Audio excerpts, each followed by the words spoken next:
just came out. We have to see it. The first one was so good, we gotta go right now. Get your stuff. Let's go. It's Deadpool 2. All right, let's go. Come on. Let's go. This is gonna be so good.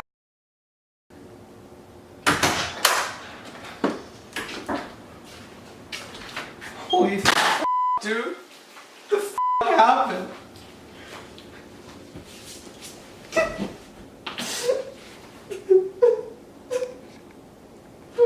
I just wanted it to be good. It's okay. It'll be okay.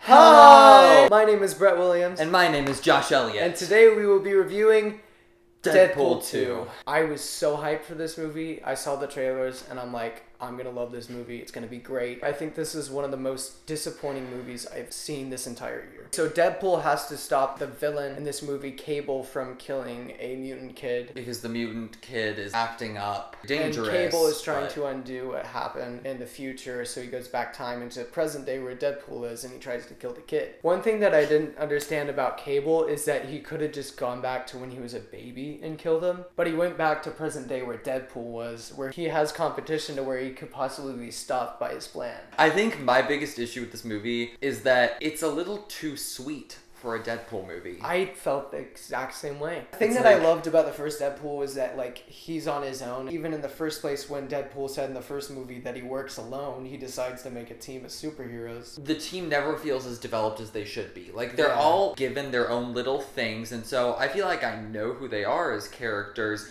but I kind of, like, missed the moment where they became a team. In the first one of the things that I found hilarious about it was making fun of the cliches of past comic book movies. But in this one, it kind of follows the trend of the cliches in superhero movies. In my mind, the first movie perfectly balanced the comedy with the sentimentalness. It's like 5% sentimental, and then like 95% of it is just like crazy comedy.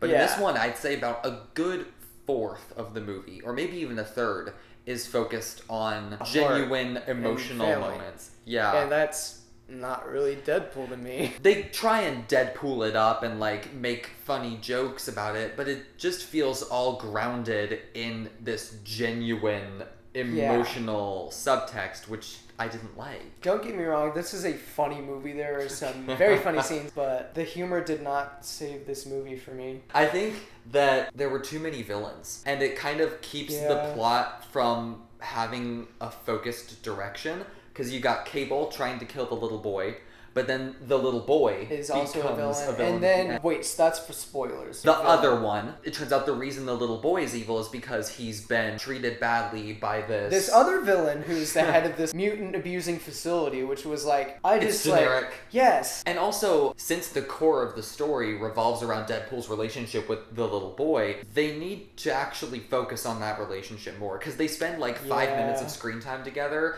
and then Deadpool like leaves him, and then the little boy is like, I hate everything. Also, I wasn't the biggest fan of the cinematography. In comparison to the first Deadpool movie, color-wise, it just looked really dull and gray. Yeah. I think that kind of took a little bit of the energy away from it. We're going into spoilers. Go to the time code at the bottom of the screen if you don't want Deadpool 2 spoiled for you.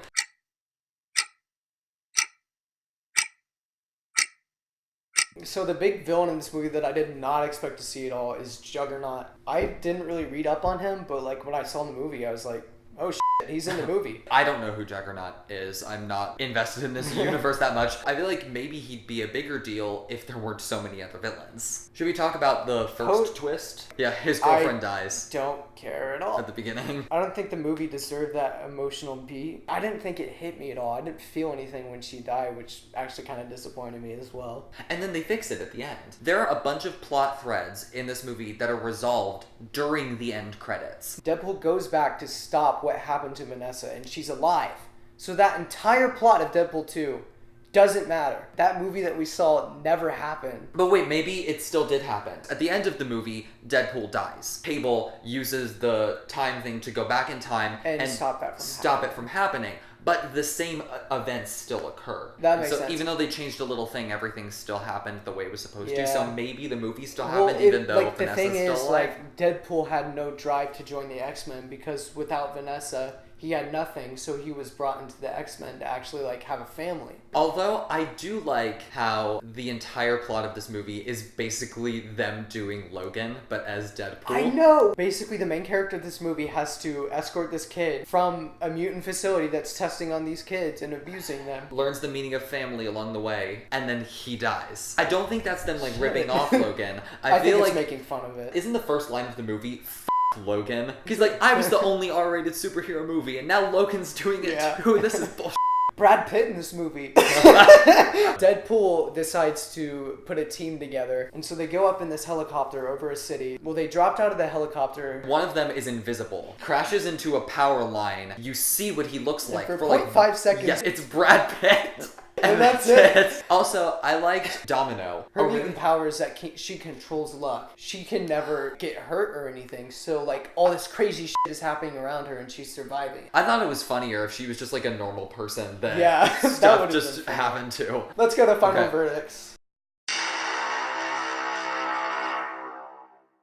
As you can tell, we have been laughing, and so this movie is funny. It is enjoyable, like there's rewatchability there, but I think it's a little too sentimental for a Deadpool movie, and I think there's too many characters and too many villains for it to actually like have a genuinely focused plot. And so it's really just like a lackluster plot that feels out of place in the Deadpool universe, but is still funny. So I'll give it a 5. Like I said in the beginning of this review, I was extremely disappointed, and that really made me upset. I would say that if I rewatch this movie, I would skip some scenes because there are some really laugh out loud funny scenes. But this movie as a whole, it just didn't know what it wanted to be. One side wanted to be Deadpool being funny and stuff like that. One other side wanted to be it being a family movie. And then another side wanted to be like, hey, let's bring these characters in so we can make future franchises with Fox. I'd give it a 5 as well. I don't have to do math. The final verdict for Deadpool 2